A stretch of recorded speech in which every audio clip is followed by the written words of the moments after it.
Et donc, yo tout le monde, c'est RLC Cortex. Aujourd'hui, on se retrouve pour une toute nouvelle vidéo. Une présentation du setup, avec quoi je joue, quel matériel j'utilise, casque, manette. On commence par le casque. En vrai, le casque pour 30 balles, je sais pas si je connais d'autres refs, mais je pense qu'il n'y a pas meilleur. En vrai, il est stylé. Bah, après, il existe en blanc et en noir. Il y a la version X, donc Xbox qui full black avec un peu de vert dessus. En vrai, c'est pas mal. Le son est bien. Le micro est bien. En plus, il est ajustable. Genre, on peut le bouger, etc. Bon, c'est un filard malheureusement, mais bon, pour 30 euros, on va pas se mentir.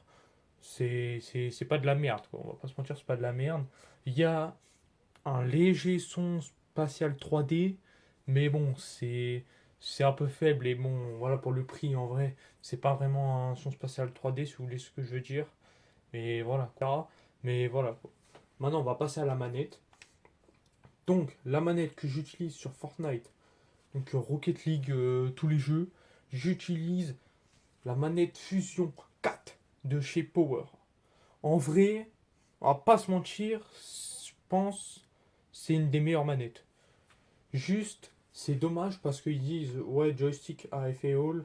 Il y a un léger drift, vraiment léger. Enfin, moi j'ai un léger drift sur mon joystick gauche. Mais bon, en allant dans le IQ, on peut régler les zones mortes, etc. En vrai, là en ce moment, le prix, il y a moins 6% dessus. Bon, on va pas se mentir, c'est pas les meilleures promos, mais bon, vous avez compris. Une joystick réglable en plus, ça c'est bien. C'est que les joysticks sont réglables. Bon, là, à l'écran, vous voyez toutes les caractéristiques à gauche.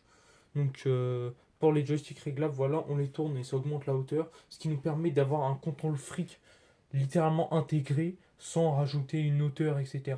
Après, je pense que c'est meilleur quand même un contrôle fric que ça, parce que je vous avoue les gars, pour tourner, ça fait plastique, on va pas se mentir, ça fait plastique. Bon après, joystick à effet Hall, faut bien régler ces zones mortes, mais normalement, il n'y a pas de problème avec ça. Les palettes, franchement, faciles d'insignation, elles sont réactives, elles sont pas trop épaisses au niveau des doigts, c'est-à-dire que, enfin je sais pas comment dire, mais je pense que vous avez capté, genre en mode elles sont bien lisses, etc. Genre ça s'entraîne bien avec le reste de la manette, en plus on peut, etc. Après bon bah voilà, il y a les trigger stop. Moi sur Fortnite j'utilise le trigger stop le plus court possible, voilà pour un maximum de réactivité, etc. Après même voilà les boutons qui sont en haut là, les boutons qui sont en haut, en vrai ça va, ils sont faciles de pression, c'est assez court, etc. En vrai, pour le prix, c'est plutôt pas mal. Même les moteurs, en vrai, de la manette, ils sont assez bons. Ils sont assez bons dans l'ensemble, genre ils sont pas mal quand même. Après, bon, bah voilà, on est l'exemple du IQ. Voilà, ça se prononce comme ça. Après, voilà, on peut tout régler, etc. Et la manette, quand on la reçoit, elle ressemble à ça. Donc là, nous allons passer à un des éléments principaux pour bien jouer, l'écran. Moi, la qualité d'image, en vrai, elle est super bien. Bah après, c'est du 2,5K, donc en vrai, ça se ressent. Il y a un ms. Moi, sur ma boîte, c'est marqué 0,5 ms. Mais bon, je fais plus confiance à la boîte que au site, donc je pense que c'est 0,5 ms. Après, bon, bah, le format, hein, bon, ça change pas grand-chose. C'est une dalle IPS, voilà, 190 Hz, HDR10, FreeSync Premium, etc. Ça peut faire de la 4K 60. Donc en vrai, c'est plutôt pas mal quand on regarde des vidéos sur YouTube, avoir de la 4K. En vrai, c'est très bien. En plus, c'est un 27 pouces.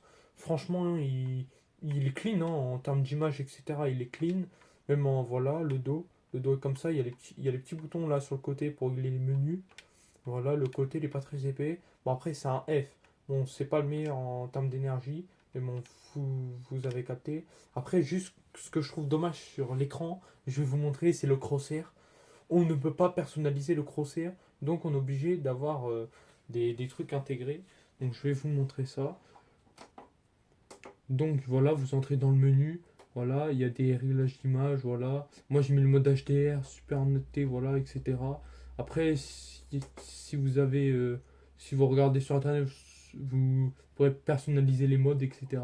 Voilà, il y a plusieurs modes. Donc voilà, moi j'utilise celui-là, le HDR. Après, il y a des haut-parleurs intégrés, ça c'est bien. En vrai, ils sont assez forts. Là, j'ai mis un 40, en vrai, je suis à 5-6 mètres, en vrai, on entend bien. Voilà, le petit taux de réaction. Voilà, ça. Le neck rafraîchi, c'est fait pour voir en haut à droite le nombre de FPS qu'on a en jeu. Bon, après, ça, je trouve que c'est moins bien. Les crosshairs sont pas ouf, hein. Comme vous pouvez voir, je sais pas si vous verrez bien, mais les crosshairs sont pas ouf. On peut pas les personnaliser, on peut pas changer la couleur, on peut rien changer du tout. En vrai, ça c'est un peu le point noir de l'écran si vous voulez être sur console et que vous voulez comment dire avoir un crosshair. En vrai, c'est pas le meilleur écran fait pour ça. Donc moi, je vous conseillerais peut-être prendre un AOC ou etc. Donc voilà, c'était tout pour le casque, l'écran, la manette. Maintenant, on va passer à la console, les paramètres graphiques qu'elle peut avoir. Parce que l'écran, c'est l'élément principal. Si la console peut afficher une certaine qualité d'image et un certain nombre, il faut prendre un écran adapté, sinon vous ne pourrez pas profiter un maximum des résolutions, des technologies qu'il y a. Voilà, là, on se retrouve pour la partie console. Ce pourquoi j'ai acheté cette console à 300 euros, hein, on va pas se mentir. Je pense qu'il y a pas débat sur une console à 300 balles. Même si en vrai, si vous avez un peu plus de budget, moi je vous dirais, attendez un peu. Parce que, comment dire, la Xbox Series X est vraiment meilleure, je pense, parce que je ne l'ai pas. Mais je pense que c'est vraiment meilleur au niveau du processeur, etc. Elle va mieux gérer les 120 FPS. Donc comme vous pouvez le voir, par exemple, mon écran peut prendre de la 4K 60 Hz. Après, ce n'est pas un OLED, je sais pas quoi. Donc voilà, quoi, on est assez limité, on va dire.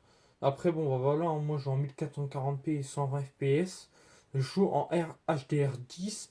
Après, je sais qu'il y a des écrans qui existent, HDR 400, je sais pas quoi. En vrai, moi je m'y connais pas trop, donc j'ai pas envie de m'attarder là-dessus. Il y a aussi le Dolby Vision, mais il me semble qu'il faut un abonnement Dolby ou je sais pas quoi dans un logiciel Dolby pour avoir le Dolby Atmos au niveau des écouteurs, donc du casque, et sur l'écran, il me semble. Et voilà. Donc moi je joue comme ça, 1440p, 120 fps. Après, voilà, il y a les modes vidéo, voilà tout ça. Après, bon, bah, voilà, hein, il y a tous les trucs comme ça pour calibrer, contrôle, voilà, pour faire ça. En vrai, moi, j'arrive pas trop à faire ça là, le truc que je vous montre, parce que je crois mon écran est pas compatible ça. Donc c'est dommage parce que...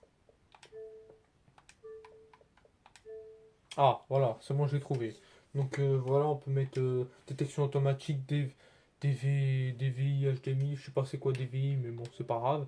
Après aussi, ce qui est important, c'est de régler les bits par pixel, parce que ça, je pense que ça peut un peu vous brider au niveau de la résolution, genre avoir un moins bon gestion des couleurs, etc. Après, bon, ça, je ne connais pas trop. S'il y a des gens dans les commentaires qui peuvent me dire à quoi ça sert PCRVB, si je dois l'activer ou pas, voilà. Donc en vrai, je pense que c'était tout pour cette vidéo.